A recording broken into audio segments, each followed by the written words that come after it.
წლის ბოლომდე მუცოს ხეობაში 11 ისტორიული ნაგებობა პირვანდელ სახეს დაიბრუნებს და 2015 წლის პროექტის მიხედვით კომპლექსის ქვედაუბანი სრულად აღდგება.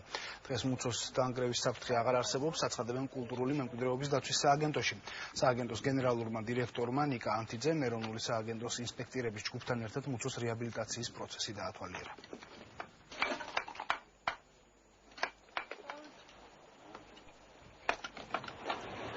როგორიც იყო ჩვენ ძველი უნდა შევინარჩუნოთ და ადგილობრივი მასალით იგივე ვაკეთებთ რაც იყო.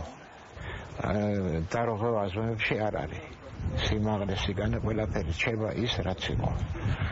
აქ არის ძველი წესებით გადახურვები, თიხის დაყრა, დატკეპ და მერე ფილაქტების დაგებაზე და განსაკუთრებით ყურადღებას ვაქცევთ ხარისხს. ეს არის ძალიან მნიშვნელოვანი, რომ ხარისხით იყოს ყველაფერი გაკეთებული და ჩვენ სამწუხაროდ ხვდებით, რომ წლების მერე გარკვეულ რაღაც ხარვეზებს აღმოვაჩენთ ხოლმე რეაბილიტირებულზე, ამიტომ ხარისხი ეს მნიშვნელოვანი. ჩემი ვიზიტი ასევე ემსახურება იმას, რომ დავგეგმოთ სწორედ თუ სწორედ მიმდინარეობს რეაბილიტაცია.